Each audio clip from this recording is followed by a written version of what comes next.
quase 20 anos, manda tocar de manhã cedo ao café os cânticos de Natal, que são quase todos da Idade Média, de uma ingenuidade infantil, maravilhosos. Todos esses cânticos de Natal que de manhã ouvimos cantam a vitória do Cristo sobre Satanás. Cantam com ingenuidade infantil própria da Idade Média que a humanidade está derrotada pelo pior inimigo de Deus, Satanás, o diabo. Deus fez uma obra maravilhosa, mas Satanás derrotou tudo.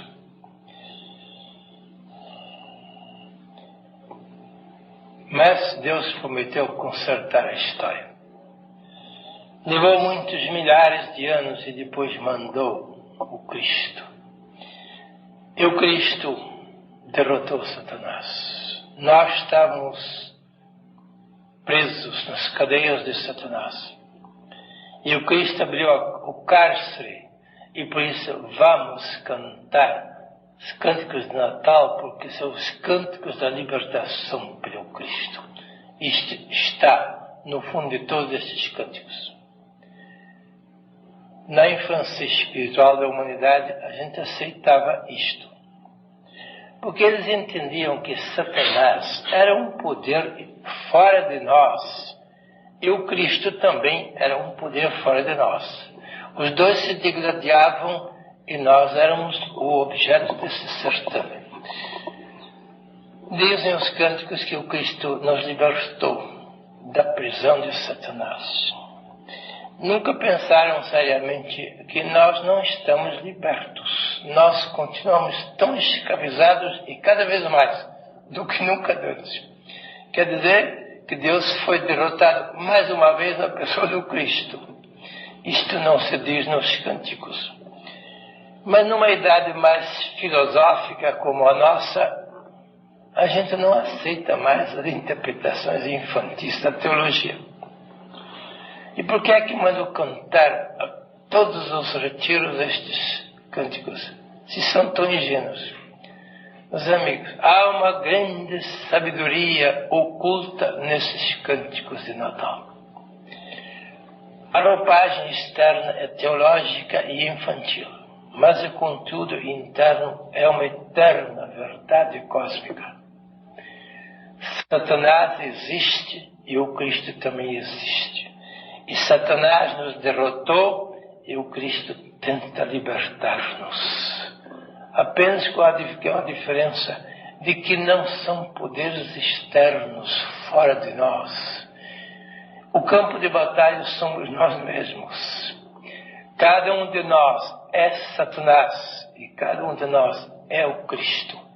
Cada um de nós é o diabo e cada um de nós é Deus. Cada um de nós é o anticristo e cada um de nós é o Cristo. Esta grande verdade que está por detrás daqueles simbolismos teológicos. Cada um de nós é o seu escravocrata e cada um de nós é o seu grande libertador. Se Deus pôs aqui na terra uma criatura criativa e não somente criaturas criadas, como são todas fora de nós, mas nós somos a única criatura criadora, então Deus devia pôr nas nossas mãos o nosso destino. Ele não podia marcar automaticamente que nós fôssemos bons e o diabo também não podia marcar que fôssemos maus.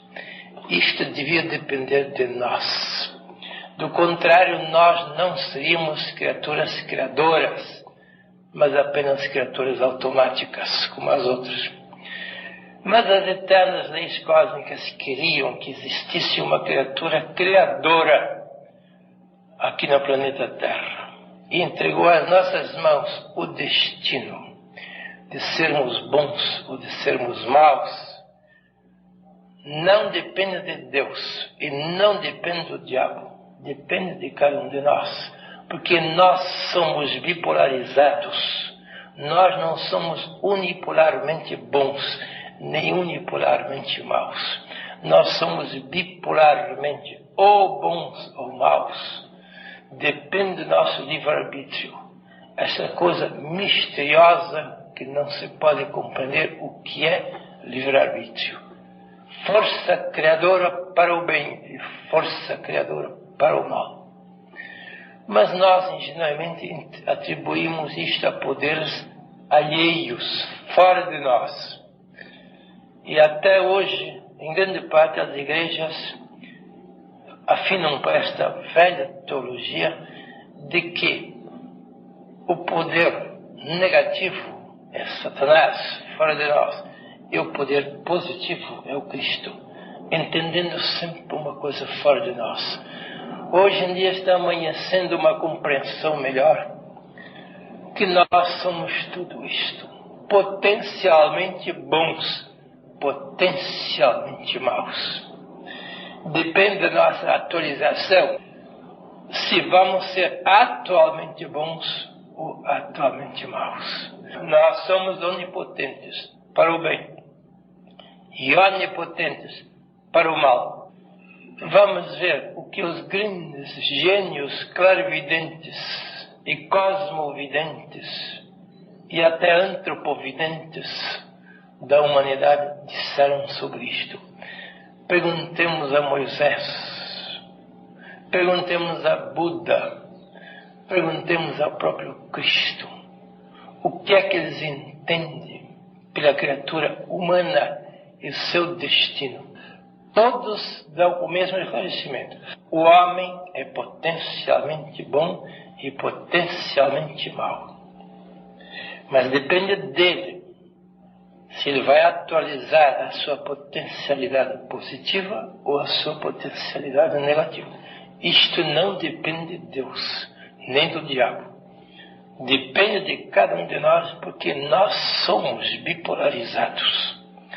E o nosso livre-arbítrio pode tomar um caminho ou outro caminho.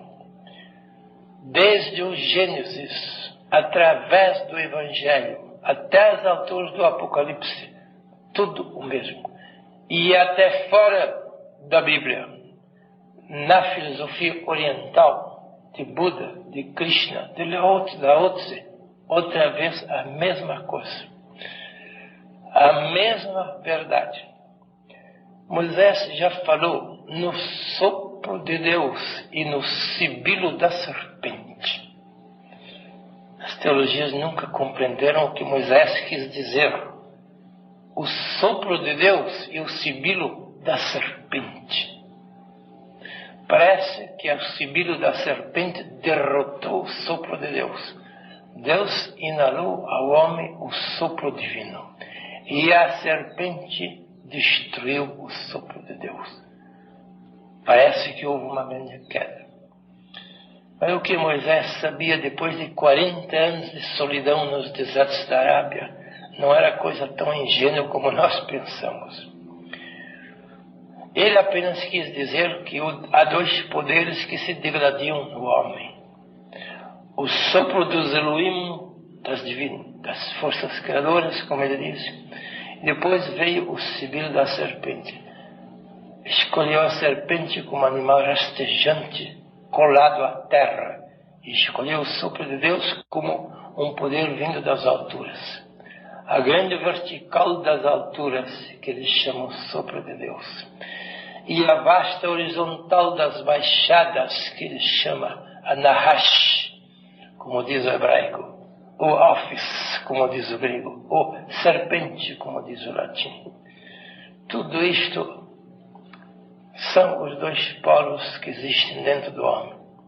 A grande verticalidade do sopro divino e a vasta horizontalidade do silvo da serpente, que andam em litígio, porque eles tem que testar e tentar a criatividade do homem. E o livro mais moderno sobre isto é a Gnose, dos sábios de Princeton. Há pouco apareceu este livro dos corifeus da era atômica de Princeton, nos Estados Unidos. Chama-se Gnose. sabedoria. E outra vez a gnose dos sábios de Princeton dizem: não há evolução criadora sem resistência. Não há evolução criadora sem resistência. Era necessário que o sopro de Deus encontrasse resistência no silvo da serpente. Que o eu divino encontrasse resistência no ego humano. Que a vertical das alturas encontrasse resistência na horizontal das baixadas. A mesma coisa que Moisés já tinha dito está sendo repetido em pleno século XX. Então, Moisés quis mostrar que o homem é uma criatura bipolarizada e que se deve criar melhor do que Deus o criou. Isto foi um cientista moderno da França que disse isto. Deus nos criou o menos possível para que nós nos possamos criar o mais possível. É um grande privilégio o homem poder criar-se, poder dar a si a luz, poder realizar a sua autoparturição, como diz um cientista moderno, Erich Fromm. A maior coisa que o homem pode realizar é a sua autoparturição. Fazer-se melhor do que Deus o fez, porque ele tem a potencialidade para isto. E Deus não lhe pode dar a atualidade, porque isto seria interferir nos poderes criadores do homem. Deus não me pode fazer bom. O diabo também não me pode fazer mal. Só eu me posso fazer bom. Só eu me posso fazer mal. Isso está em todos os grandes livros da humanidade. Buda, 6 séculos antes da era cristã, repetiu a mesma coisa lá na Índia. Depois de 16 anos de silêncio e meditação nas selvas do Himalaia, onde ele andou peregrinando, fugindo do palácio real, pois ele era príncipe Gautama Siddhartha, fugiu do palácio real para pensar sobre o destino do homem. 16 anos Gautama Siddhartha andou peregrinando incógnito pelas selvas da Índia e do Himalaia, para saber o que é o homem e por que é que o homem é culpado e por que é que o homem é sofredor. 16 anos Gautama Siddhartha meditou, jejuou para ver se conseguia descobrir a verdade sobre o homem. E no fim ele enunciou as suas 7 verdades nobres. E disse: o homem é um eterno sofredor, porque é um eterno pecador. Sofrimento vem do pecado. Pena vem da culpa. Sofrimento é a reação das leis cósmicas contra a transgressão do homem. Se o homem não fosse culpado, o homem não seria sofredor. Mas como o homem é pecado, a humanidade toda jaz num pecado permanente, por isso a humanidade tem que ser sofredora. Isto foi Gautama Siddhartha, o futuro Buda, que descobriu esta grande verdade. E Buda conclui: agir é pecar. Todo o nosso agir é um eterno pecar. Agir e pecar é a mesma coisa. Porque todo agir é pecaminoso. Por que é que nós agimos? Pergunta Buda. Agimos por amor ao nosso ego. Em virtude do nosso ego nós agimos. Mas o nosso ego é o grande pecado. É a grande ilusão. Logo, nós agimos por amor a uma ilusão. E isto é pecado. Se agíssemos por amor à verdade, seria libertação. Mas como agimos por amor à ilusão, cumulamos de débitos, de karma, de pecado a nossa vida, porque agimos por amor ao nosso ego. É o nosso falso agir, é o nosso pecado. Todo agir é mau, conclui Buda. É estranho. Eu creio que nunca um filósofo ocidental chegou a estas profundezas trágicas da vida humana. Todo agir é mau. Todo o nosso agir é pecaminoso, porque nós agimos por amor a um ídolo, que é o nosso ego. Isto é idolatria, isto é pecado. Os pensadores ocidentais nunca chegaram a esta profundeza trágica.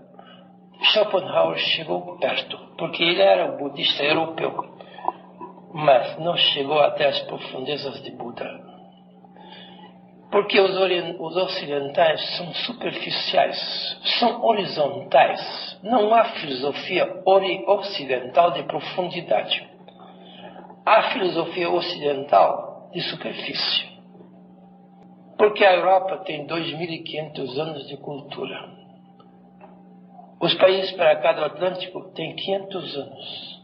O que se pode saber em 500 anos? Nada. Em 2.500 anos se pode saber um pouco de superfície. Mas a Ásia, sobretudo a Índia, tem uma cultura de 7.000 anos. Uma tremenda verticalidade. Por isso, um pensador oriental podia chegar à conclusão de que toda a vida humana é um permanente pecado. Porque é uma adoração de um falso Deus que se chama ego. É uma eterna idolatria. O nosso agir é uma idolatria. Daí concluiu a ala esquerda do budismo que é melhor não agir do que agir. E muitos até hoje estão nessa ala esquerda do budismo. Vamos cair na passividade absoluta. Não vamos agir, porque agir é pecar. Já pecamos tanto, já temos tanto karma acumulado, não vamos aumentar o nosso karma. Não podemos cancelar o karma do passado pelo não agir, não há jeito. Mas pelo menos podemos não aumentar o karma do presente e do futuro pela passividade. Então vamos cair na passividade, porque pelo menos não aumenta o nosso débito. Toda a ala esquerda do budismo entendeu isto. A ala direita do budismo disse não. Há uma terceira atitude, que não é falso agir, nem é não agir. O falso agir já passou e é do passado. Não podemos neutralizar o falso agir do passado. Mas podemos não agir no presente. Podemos cair na passividade. Mas veio a terceira atitude do budismo e disse não. Não é preciso falso agir, nem é necessário não agir.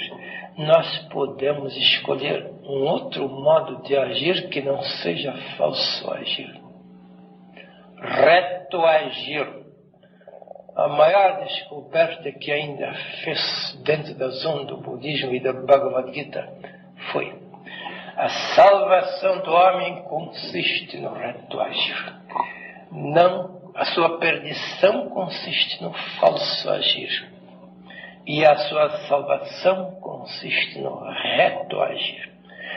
A salvação não está no não agir,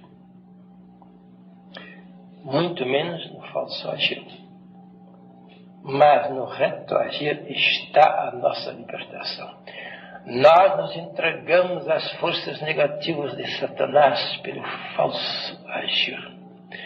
Vamos agora entregar-nos às forças positivas do Redentor pelo reto agir. O Redentor está dentro de nós. Satanás também está dentro de nós. Ambos estão dentro de nós.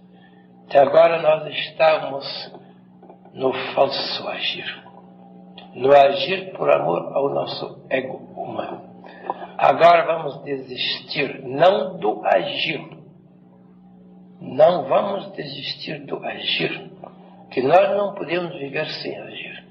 Vamos desistir do falso agir e converter o falso agir num reto agir. Esta foi a maior descoberta que toda a Índia e toda a filosofia oriental, seja brahmanismo, seja budismo, seja taoísmo, seja qualquer filosofia de verticalidade e profundidade, conseguiu descobrir. A redenção consiste no reto agir. Que é reto agir?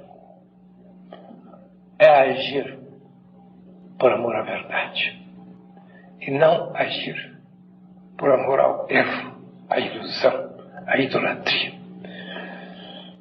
O que é a verdade? A verdade está dentro de cada um de nós, profundamente enterrado no centro da nossa natureza. Não está na superfície conhecida do nosso ego humano.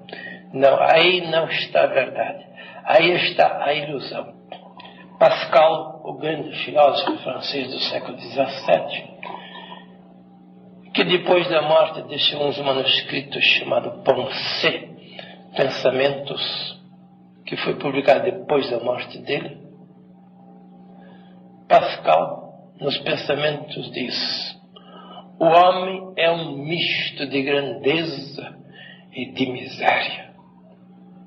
As suas misérias já apareceram todas. A sua grandeza ainda é desconhecida.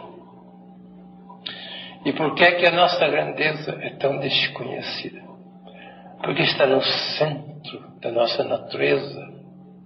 E nós andamos só girando pelas periferias da nossa natureza. Sempre andamos na superfície da natureza humana, que se chama ego. E não conseguimos penetrar no centro da nossa natureza humana, que se chama o nosso eu verdadeiro divino.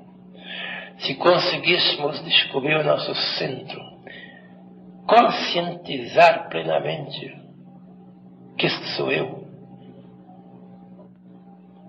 e agir de acordo com a nossa conscientização da verdade, nós seríamos os nossos libertadores. Nós seríamos o Cristo. Nós nos libertaríamos de todos os débitos, de todo o karma, de todos os fatores negativos da nossa natureza. Nós não teríamos mais culpa. Nós seríamos absolvidos de todos os nossos débitos antigos e não cometeríamos mais débitos novos. Isto é redenção. Isto é libertação. Isto é autorrealização. Isto é ingresso no reino dos céus. Tudo depende da visão e da vivência da realidade central da nossa natureza. Não há nenhum diabo externo que nos lance a perdição. Não há nenhum Cristo externo que nos possa levar à salvação.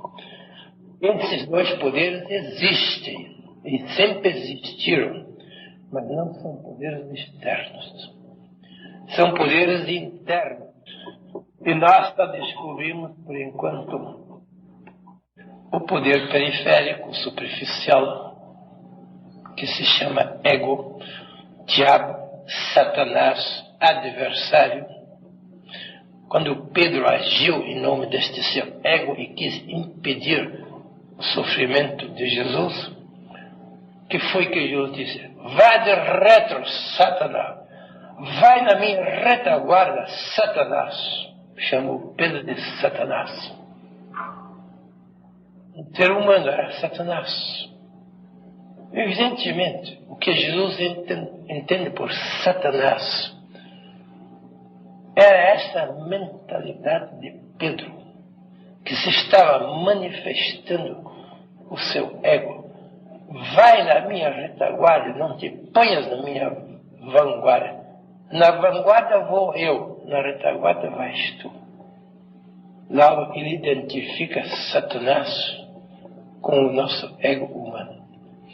E quando Judas traiu, ia trair o mestre, por amor a um punhado de dinheiro, o que é que Jesus disse?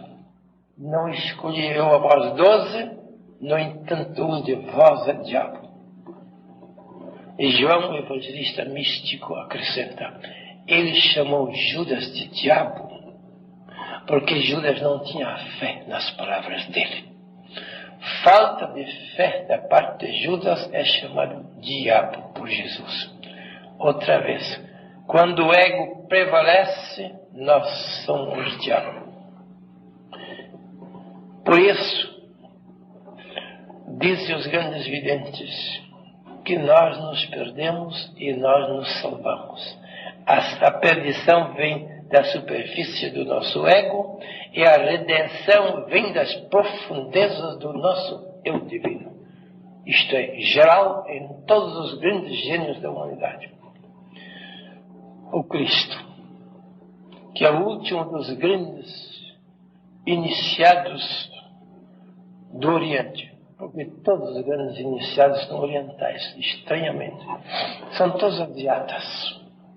Nunca a Europa produziu um grande gênio, muito menos a América. Porque uma cultura recente como é a europeia, 2.500 anos, é adolescência. E 500 anos aqui nas Américas é infância. Nós estamos na infância cultural. A Europa está na adolescência cultural. A Ásia está na maturidade cultural. Por isso, todas as grandes filosofias e todas as grandes religiões até hoje vieram da Ásia. Seja da Índia, da China, do Japão, seja da Palestina. É tudo Ásia. Porque é o país da cultura mais antiga que já atingiu verticalidade.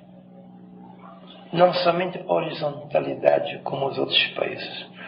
Então, Jesus, o maior dos iniciados da Ásia, diz a seus discípulos, o dominador deste mundo, imagine bem, o dominador deste mundo, deste planeta Terra, o dominador deste mundo, que é o poder das trevas, tem poder sobre vós. Outra vez, a mesma afirmação. O poder das trevas é sempre o polo negativo da nossa natureza. O poder das trevas. Treva não é positiva. Treva é uma ausência de luz. Luz é um fator positivo. Treva é um fator negativo. Toda vez que ele fala do polo negativo da natureza, ele chama isso o poder das trevas. É o dominador deste mundo, que é o poder das trevas. Tem poder sobre vós, todos os seus discípulos, não só aqueles 12, toda a humanidade. Toda a humanidade foi derrotada pelo poder das trevas. Porque o poder das trevas é o dominador deste mundo, deste planeta. Até agora, o poder das trevas está dominando a humanidade. Isso foi o Cristo que disse. E o próprio dominador deste mundo confirma as palavras do Cristo. Na tentação, aparece o dominador deste mundo, o poder das trevas. O tentador. E na terceira fase da tentação, porque ele tentou Jesus em 3 etapas. Primeiro com materialismo, depois com mentalismo, depois com política mundial. Primeiro, queria que Jesus se satisfazesse com pão transformado em pedras. Isto é, plenitude estomacal, materialidade. Depois ele tentou com magia mental. Joga-te das alturas desta torre abaixo sem te matar. Fazem um ato de magia mental. Elimina as leis da gravidade do teu corpo, que tu és um mago. Prova que tu és um mago. Joga-te daqui abaixo sem morrer. Magia mental. Mas a terceira tentação é mais grandiosa. Política mundial. Eu te darei todos os reinos do mundo e sua glória, porque são meus, diz o tentador. Ele não mentiu, não. Eu te darei todos os reinos do mundo e sua glória, porque são meus. E eu os dou a quem eu quero. Ele se declara Senhor do mundo, confirmando as palavras do Cristo. O dominador deste mundo, que é o poder das trevas, tem poder sobre vós. Mas acrescentou Cristo, sobre mim ele não tem poder. Porque eu já venci este mundo. Ele podia dizer isto. Talvez o único homem que podia dizer tal coisa. O poder das trevas, que é Satanás, que é o poder, que é a mentalidade coletiva da humanidade, o ego coletivo, a grande egrégora coletiva da humanidade, domina o mundo inteiro. Derrotou a humanidade. É o poder das trevas. Tudo é negativo, negativo, negativo. Negativo é ilusão. Negativo é pecado. Negativo é maldade. Negativo é doença. Negativo é sofrimento. Tudo causado pelo poder das trevas. Ele tem poder sobre a humanidade, ele disse. O Cristo afirma e o anticristo confirma que isto está certo. Vamos aceitar o testemunho do Cristo e o testemunho do anticristo. Ambos afirmam que o anticristo é o dominador deste mundo, que é o poder das trevas. Isto está certo. E nós fomos derrotados pelo poder negativo. O nosso ego ainda é servidor da mentalidade coletiva da humanidade. Tudo que nós fazemos está a serviço do ego. Tudo. Não uma porcentagem. Tudo. 100%. O homem comum não faz nada que não seja para agradar o seu ego. Como é que ele não está dominado pelo poder de Satanás? Se Satanás é este ego, e se ele é o poder negativo, o poder das trevas, então todos, Buda tinha razão. Buda tinha razão. Tudo que o homem faz é mal. Cria débito e o débito gera sofrimento. O sofrimento existe porque o débito existe. Pode ser que algum indivíduo não tenha débito, mas a humanidade coletiva, a mentalidade coletiva, a satanidade coletiva é uma grande devedora. E nós somos contagiados também pela mentalidade coletiva. Pode ser que nos emancipemos da culpa individual, mas nunca conseguiremos emancipar-nos das consequências da culpa coletiva. E a culpa coletiva gera sofrimento.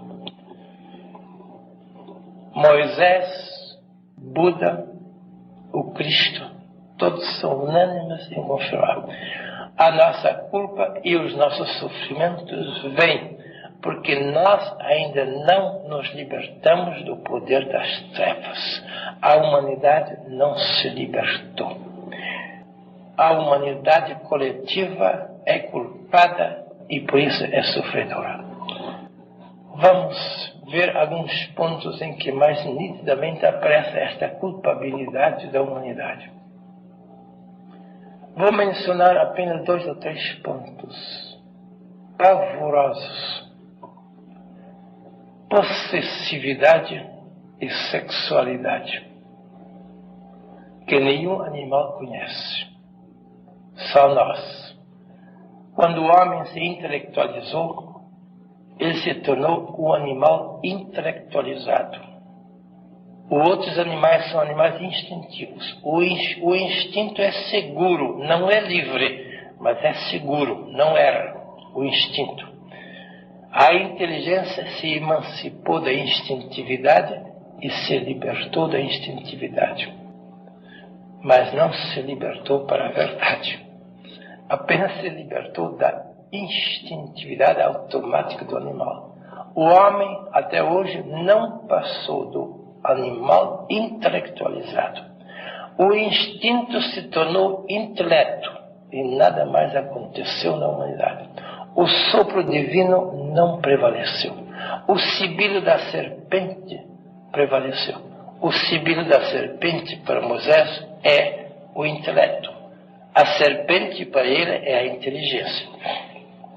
A parte mental do homem ele chama serpente. Então nós entramos na intelectualidade serpentina. E o que é que a intelectualidade serpentina fez deste animal intelectualizado? Fez coisas pavorosas. Primeira, possessividade. Nenhum animal conhece propriedade. Para o animal, os bens da natureza são comuns. Cada um se apodera daquilo que ele necessita para a sua vida e para a sua procriação. O resto não interessa. E o que é que o homem fez depois de se intelectualizar?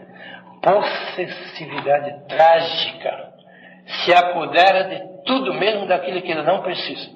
Rouba aos outros, mata os outros para se apoderar da propriedade dos outros. Bem, a lei proíbe a matança material, mas a lei não proíbe a matança comercial e a matança industrial. Essas estão dentro da lei. Vocês podem matar industrialmente, vocês podem matar comercialmente a quem quiserem. São ótimos cidadãos honestos do seu país. Porque a lei só proíbe matança material, mas não proíbe matança comercial. Exploração comercial, que é matança, roubar aos outros, não para a sua necessidade, mas para o seu luxo. É o que nós estamos fazendo. Toda a humanidade está numa permanente matança comercial e matança industrial, matança social, matança de todos os modos. Pela ganância do seu ego, mata os outros, joga os outros na miséria. Não faz mal que os outros morram, contanto que eu vivo na abundância. A nossa possessividade é criação do nosso ego intelectualizado. Imagina, a tal ponto chegou a hipertrofia da nossa possessividade, que nos grandes países deste planeta existe indústria bélica, indústria para matar os outros. Nos maiores e mais poderosos países da Terra existem fábricas enormes que fabricam armas modernas, mortíferas, horrivelmente mortíferas, para matar os outros. 2 grandes países da nossa terra fabricam armas para os árabes mataram os judeus na Palestina. E fabricam armas para os judeus matarem os árabes. Por quê? Para ganhar dinheiro. Porque a indústria bélica é uma das maiores indústrias que existe. Nada dá tanto dinheiro como a indústria bélica. Para matar os outros, a gente ganha milhões e bilhões e bilhões e bilhões. Até este ponto chegou a ganância e a nossa possessividade. Nenhum animal sabe disto. Nenhum animal faz isto. Nós, o animal intelectualizado, somos o pior de todos os animais. Quando o segundo ponto que o nosso ego humano inventou, sexualidade. Nenhum animal pratica luxúria sexual.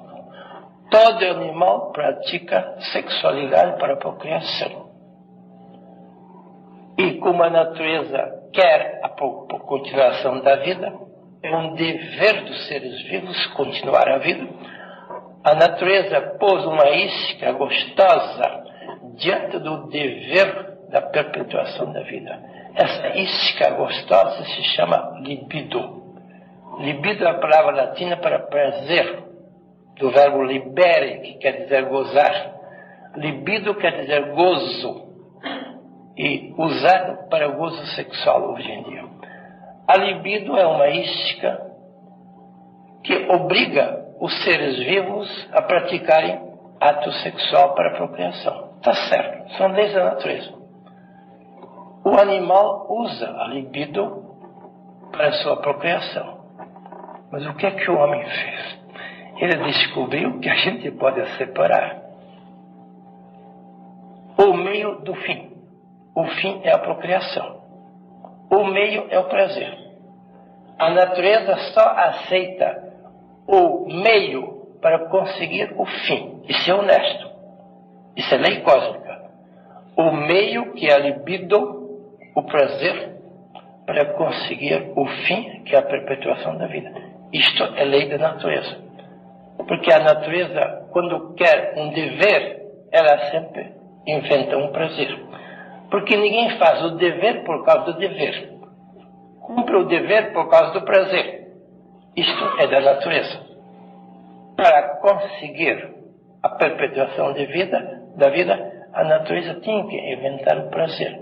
Porque por amor do prazer, nós cumprimos o dever, a perpetuação de vida. Isso está certo. O animal é honesto. Não se perverteu. Mas o homem se perverteu. Ele descobriu: eu posso ter o prazer, que é o meio, sem cumprir o dever, que é um fim. Então, pela perversidade da inteligência, ele dissociou o prazer do dever. Pratica libido sem finalidade. Pratica também para a procriação, mas poucas vezes. E na cristandade do Ocidente é pior de tudo. Muito pior do que no paganismo oriental. Um casal geralmente tem um filho de 2 em 2 anos. Para que tenha um filho de 2 em 2 anos, o que é que eles fazem? Praticam luxúria sexual 365 noites por ano, durante 2 anos consecutivos. Sem nenhuma finalidade. Só para satisfazer o seu ego libidinoso. Isto o homem descobriu. Dissociando o meio do fim. E acha que está dentro das leis cósmicas do universo. Quando ele está flagrantemente anticósmico, subversivo, rebelde contra as leis da natureza. Ele podia usar o prazer, o libido, para o fim da procriação. Não, é preciso satisfazer ao ego sem nenhuma finalidade. E ainda por cima ele chama isto amor. O maior egoísmo libidinoso ele chama amor. A tal ponto ele perverteu a vida. Chama amor. O que é apenas escravidão libidinosa. A este ponto chegou o nosso ego. Estamos admirados que haja tantos sofrimentos na humanidade. Quando a humanidade em peso é subversivo, rebelde contra as leis cósmicas, o que é que as leis cósmicas iam fazer se não decretar sofrimento? O sofrimento é a reação das leis cósmicas contra o culpado.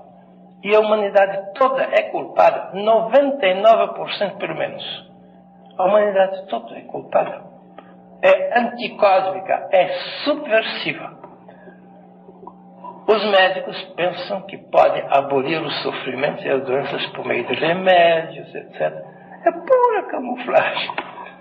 Ninguém pode abolir o que o homem criou culpadamente. Se o homem deixasse de ser culpado, pouco a pouco os sofrimentos iam acabar. Mas não tem nenhuma esperança que ele consiga isso.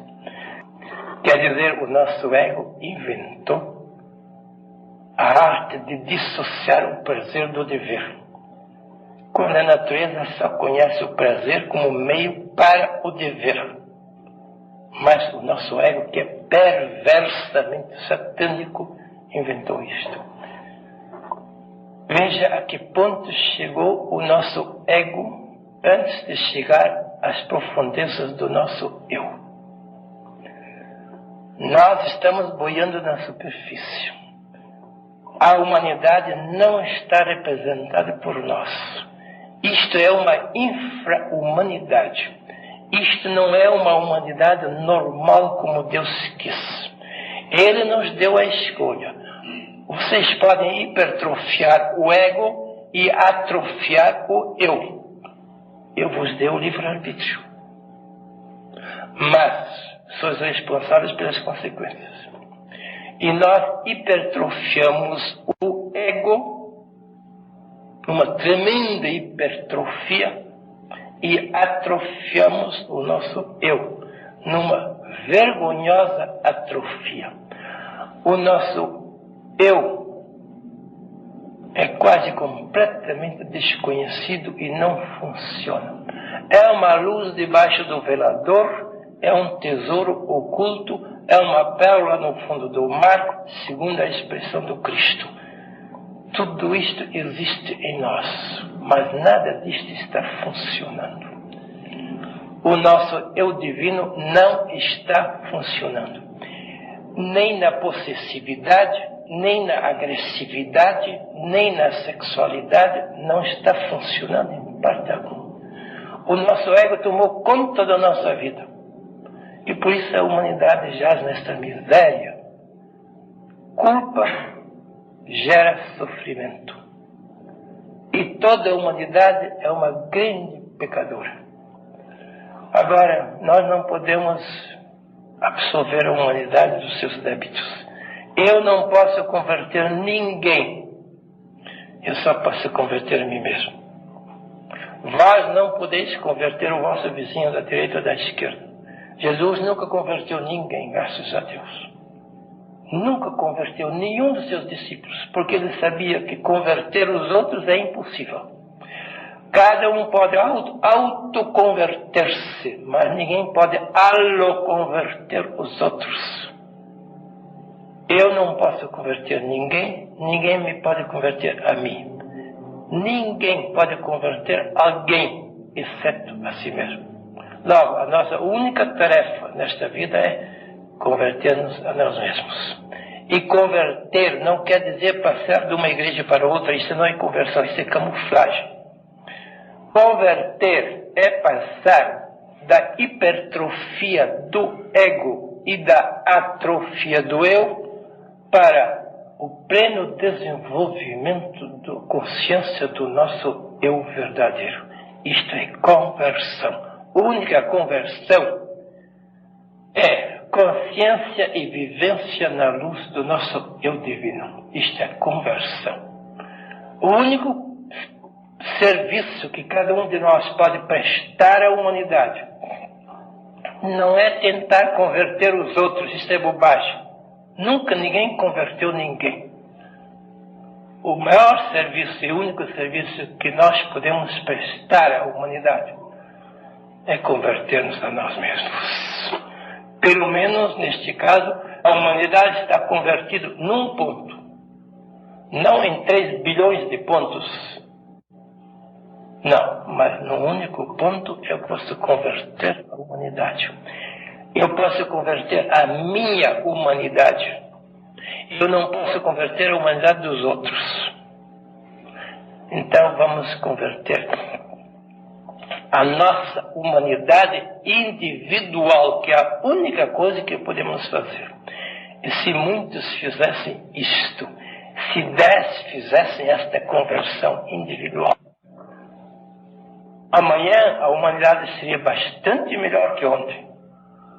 E se 100 fizessem a conversão individual, ou 1000, ou 1 milhão, meu Deus, a humanidade, pouco a pouco, seria transformada pela conversão individual de cada um. É o único serviço que podemos prestar à humanidade, converter-nos a nós mesmos. Por isso é que nós estamos aqui. Nós estamos aqui para converter alguém. Eu não pretendo converter nenhum de vós. Apenas estou mostrando o caminho por onde cada um de vós se pode autoconverter.